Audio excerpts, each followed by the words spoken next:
Hello and welcome to this month's episode of Zevo Talks.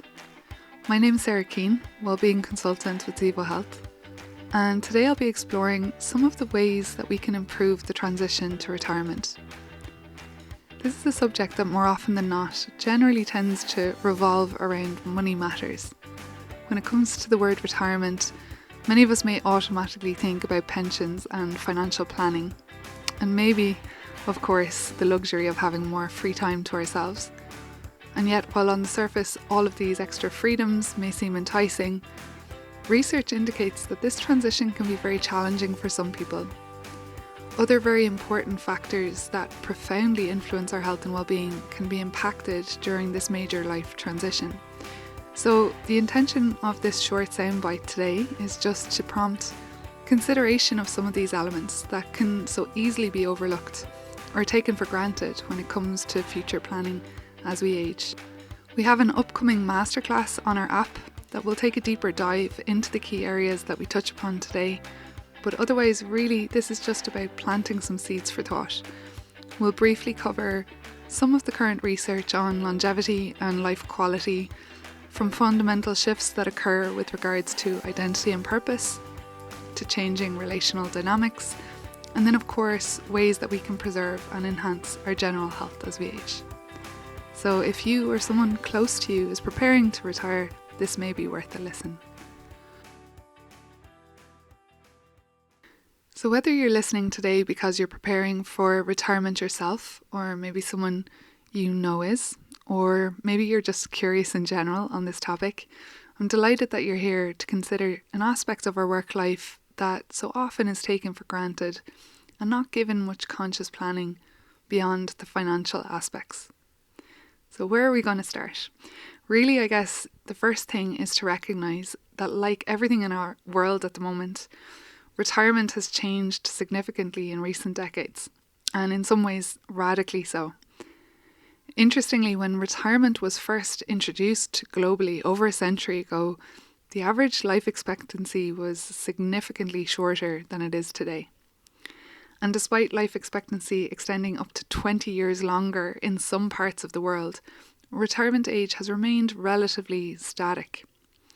As a result, this means that these days people can expect to be retired for anywhere up to 30 years or so, which can constitute almost a third of their entire lifespan.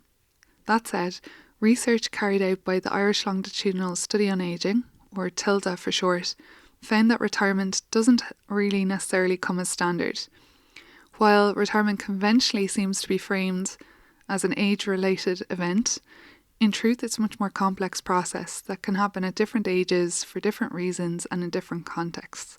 In fact, less than 50% of retirement is due to reaching the eligible age for state pension. So as you can imagine, the process of retiring can look very different for individuals depending on their specific circumstances. And so some of the points we touch on today may be more pertinent than others for you. However, they're all relevant to some degree, irrespective of our circumstances. These factors may be especially relevant to anyone who has worked in formal employment for much of their adult life and really dealing with the impact of this life change that can come about when long-held familiar routine and structure comes to a halt. In 2019, a survey conducted by the Society of Actuaries of over 1,000 retirees found that approximately 33% of respondents found the transition unexpectedly challenging, while about 40% reported that it was not challenging at all. That said, almost 50% of respondents found that it took more than 2 years to adjust to the life change, whereas about a quarter found that they adjusted within a year. And so on these grounds, like all things, the premise of this exploration today is just really to appreciate that while there can be a vast difference in our individual experiences, there are still many ways that we can proactively enhance the transition across the board. On a highly positive note, 50% of the respondents in the same survey reported being happier after retirement. This reaffirms findings on the U-shaped happiness curve, which you may be familiar with. If not, this research asserts that people's happiness generally follows a trend of peaking in early life, dipping to its lowest point in their mid-40s and then increasing again as people become much happier in the later decades of life. This research was originally conducted by happiness economist Richard Easterlin way back in the 60s, as he explored the relationship between happiness and income. While this original study has prompted many more researchers to delve, the caveat is that this really is just a general pattern rather than an absolute rule. But it does make a lot of sense. For many people, midlife can come with added pressures relating to career progression, raising a family, looking after elderly parents. And in older adulthood, many of these additional stressors tend to dissipate for many people. Also, age is often associated with greater wisdom and enhanced emotional self-regulation, which of course plays a huge part in happiness and well-being.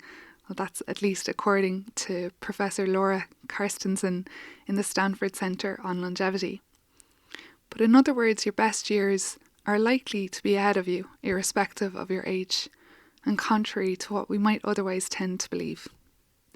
In recent times, we're also learning much more about the difference between chronological and biological age. The field of research on epigenetics has shed great light on just how much of our gene expression is impacted by our daily lifestyle choices, our environment, and social connection, and plays a huge part when it comes to healthy aging and longevity. That there's so much within our control and within our power to direct when it comes to our physical health and well-being. And that's exactly what this podcast is about. When an individual stops working, they can get back approximately 50 hours a week of their time. However, they can lose up to 80% of their social interaction. And again, while this is just a rule of thumb figure, and it very much depends on your type of work and role, it is a common trend.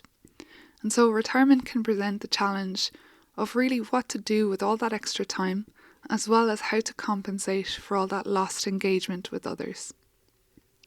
In another recent survey, again in 2019, respondents were asked, what does good retirement look like? The answers were interesting. Beyond financial comfort and financial security, people reported that other essential components of a happy retirement included good health, spending more time enjoying hobbies, more time with their family, and having a strong overall sense of purpose and continual personal growth. So we're going to unpack these a little. Firstly, briefly touching on general health. Many of us are likely familiar with the saying, our health is our wealth. And this is certainly never truer as we enter into these latter decades of life.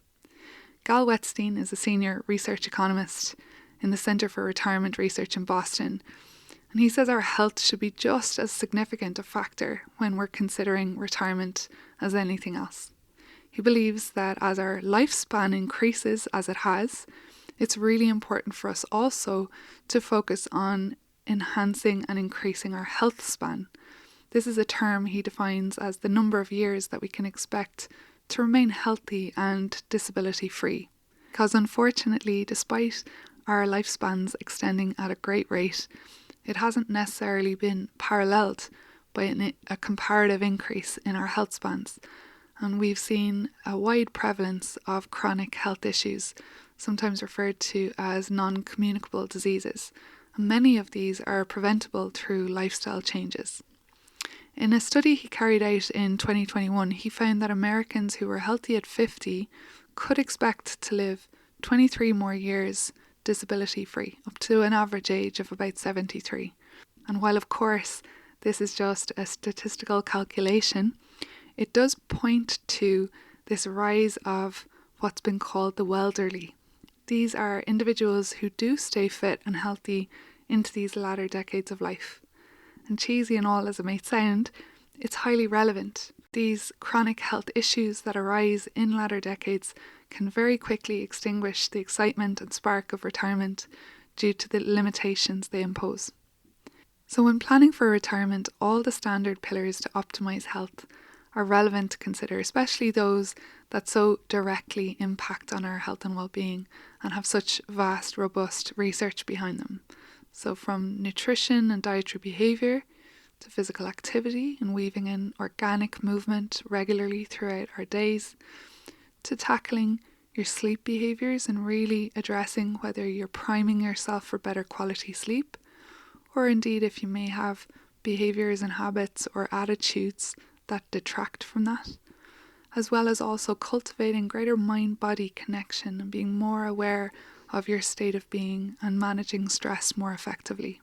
Each of these areas has been researched extensively over the last number of decades, and so there's mounting evidence that support well-established guidelines that can perhaps direct you in how you can enhance your behaviours in the respective areas, if this has been something that maybe you've been neglecting.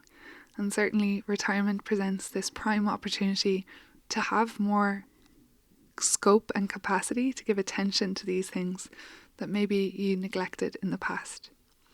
In addition to this, health checks and regular screening is also advised in latter years in order to really catch any chronic illness in its tracks as early as possible.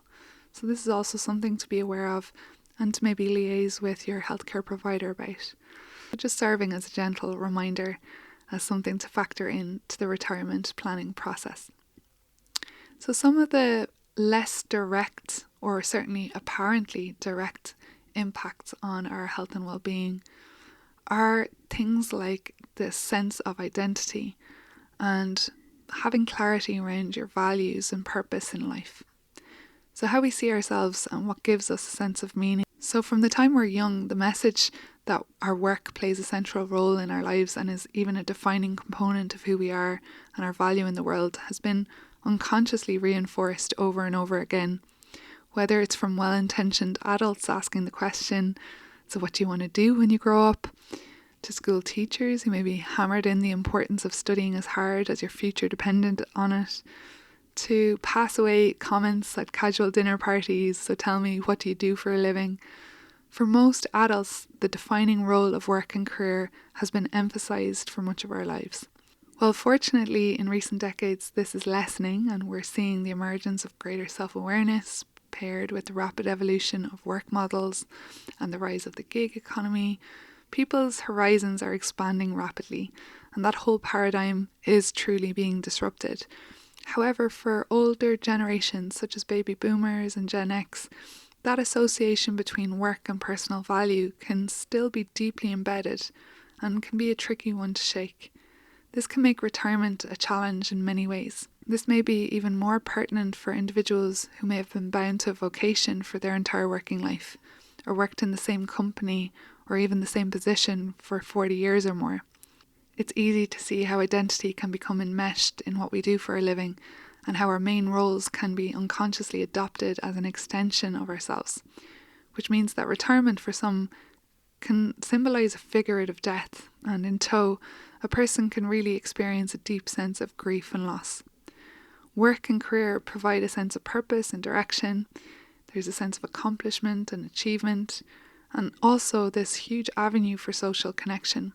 And so a significant shift in our daily routines and interactions can further compound this sense of loss and fuel confusion and create almost a void in our daily lives. Without conscious awareness of this phenomenon, it's very easy to run into trouble. So coping with this loss of identity at retirement really involves a process of self-reflection, continual adjustment, and an exploration of new roles, new interests, and new sources of fulfillment. This requires redefining a sense of self and a purpose beyond the professional realm, finding new avenues for personal growth, connection, and contribution. So fortunately, on the other side of this figurative death really does lie the opportunity for a rebirth and reinvention. It's also worth noting that we're now living in a world of limitless opportunity. Retirement is no longer synonymous with not working. There are so many ways to not only continue contributing to our communities and local groups, but also continuing to generate income in innovative ways and supplement retirement funds.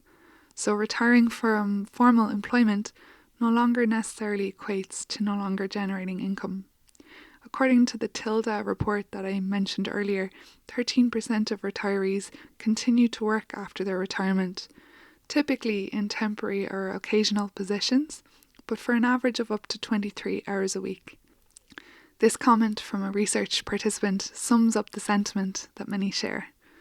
Most of us don't see ourselves hanging up our boots and heading for the golf course. We want to continue being productive and engaged. This means we should be designing the next phase of our life so that we retain our sense of purpose and control over our lives into the future. Zevo is a fully integrated workplace wellbeing provider. We understand that every company has different goals, needs, and characteristics. Our team of psychologists, performance nutritionists, and experts in the field of physical health conduct in-depth research and thereafter develop and tailor strategic corporate wellbeing programs based on the outcome for each organisation. Our health and wellbeing technology helps take the pulse of your employees' wellbeing needs and promote positive engagement in your organisation's wellbeing programs, encouraging them to move, nourish and inspire. Our broad range of services, available both online and on-site, are designed to improve employees' overall well-being and increase engagement within the workplace. We aim to create the healthiest workplace across the globe to ensure that your most important asset, your employees, are energised and thriving. Contact us today to start your workplace well-being journey. www.zevohealth.com.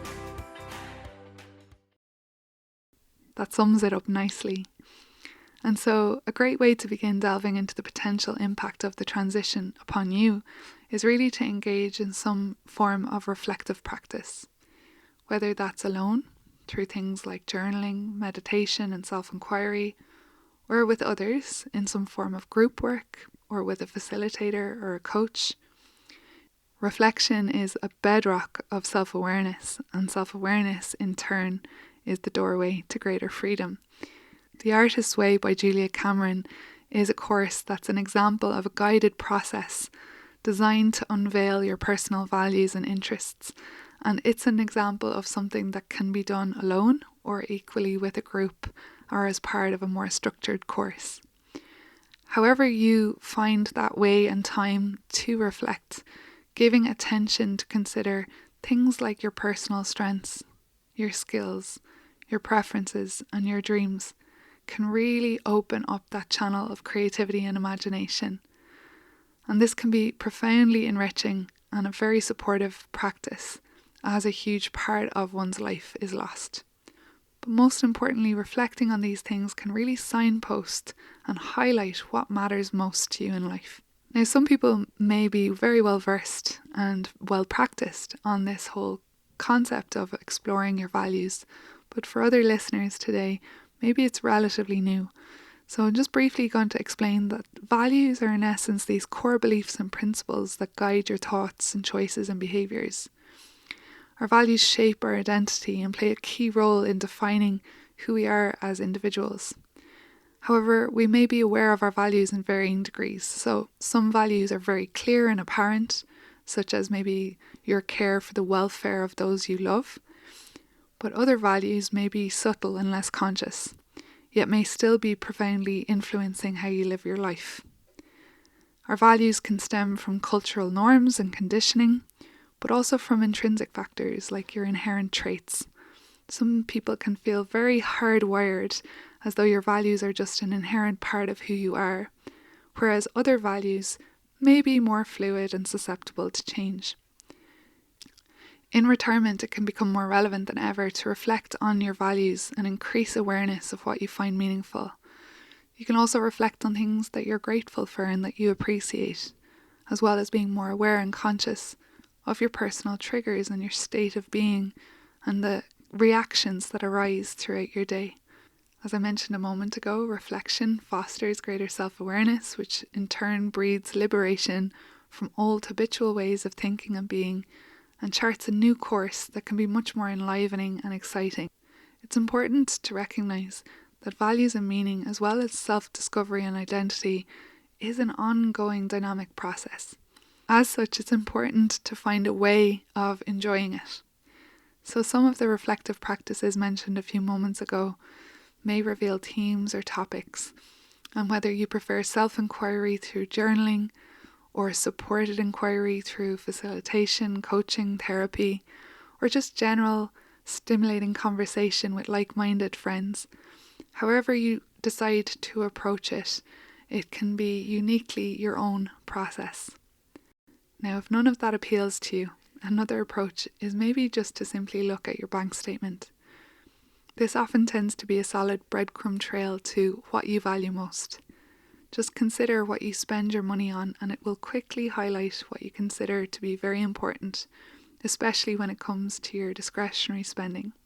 Whatever approach you take, it's important also to recognize that with greater awareness of your values, they may also begin to shift and change. So too can your actions and whether they are in alignment with your values or not. Retirement is a chapter that affords individuals to launch into living a life that feels more aligned with who they truly are and how they want to show up in the world. You could call this process of aligning your values with your actions as life design, but that's just a reference term. The degree to which you do this can be quite broad, from simply becoming more aware of your values and just remembering them at key choice points, maybe by asking yourself the question, is this moving me towards what matters most to me right now? Checking in at key choice points really is the backbone of becoming more conscious and intentional in how you move through the world. You can also do this differently in terms of planning and strategizing. Now, this may not be everyone's cup of tea, but some people really do love this, and it can be highly effective.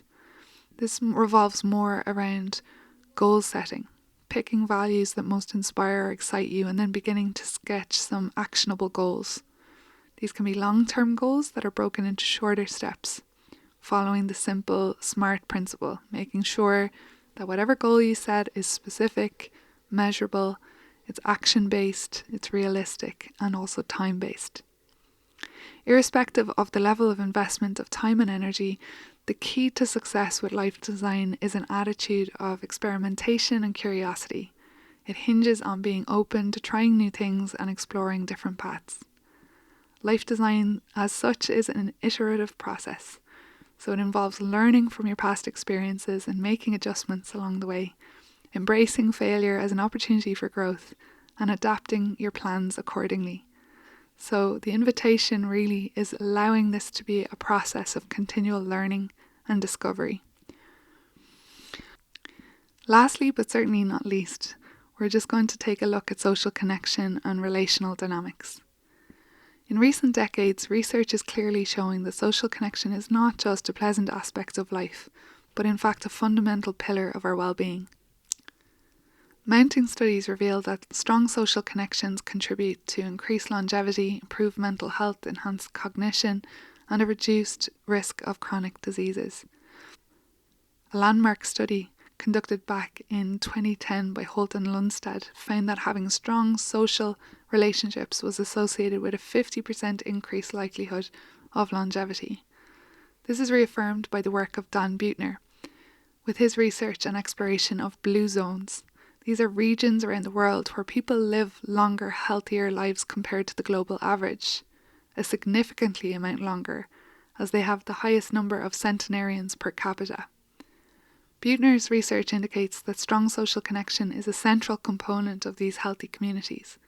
Strong social support systems, quality interactions, intergenerational mingling, and an overall sense of belonging among residents is the common thread.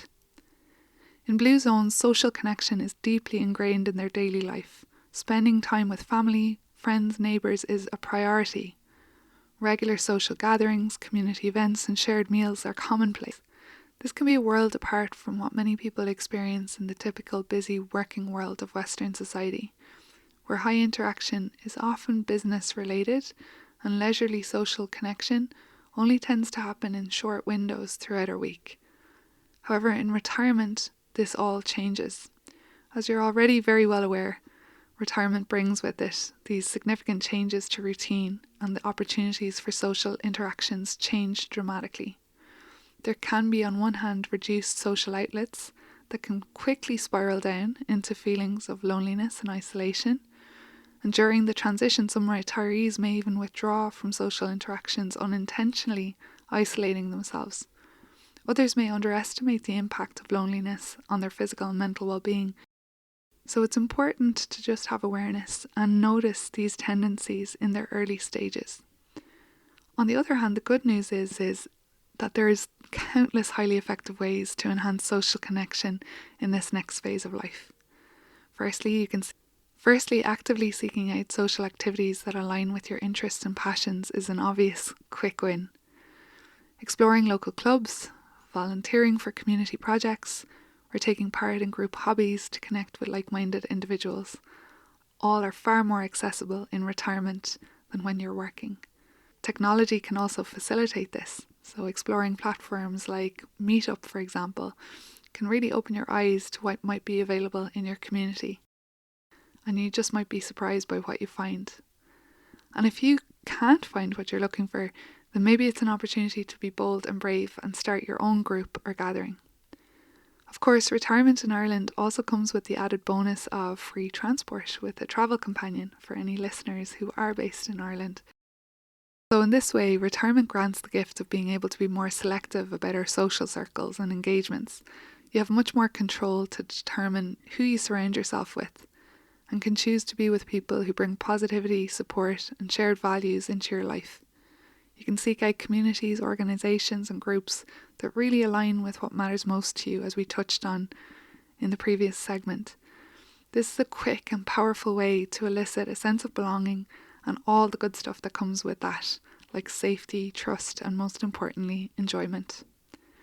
It's also worth bearing in mind that there are some former colleagues that you might like to stay connected with after you retire.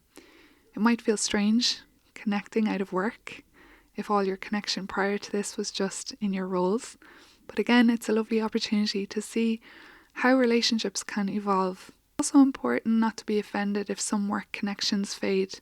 This can be largely due to practicalities and time availability, as opposed to not wanting to maintain the connection. Preserving some of your work relationships can serve as a nice way to gradually taper away from the workplace, rather than all connection coming to an abrupt end.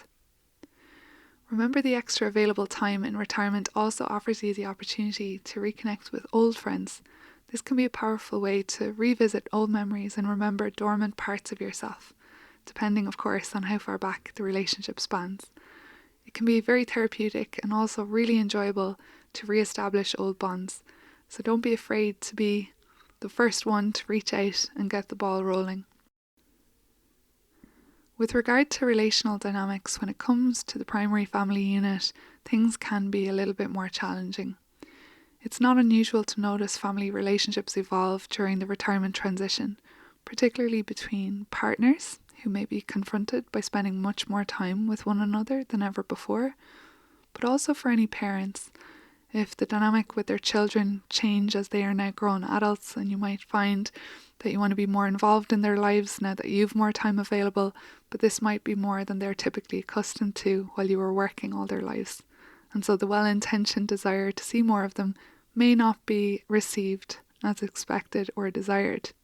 There may also be requests to assist with childcare of grandchildren, so it's important to be aware of your own personal capacities and preferences and to be able to express these needs to your children without feeling the pressure to support them on the basis you believe that you should or you need to or you have to because it's what you've been told is normal or the right thing to do. So the same fundamental principles of healthy relationships apply in all of these circumstances. Firstly, becoming more aware of your needs, as well as then respecting and acknowledging the needs of the others and negotiating a path to getting them met.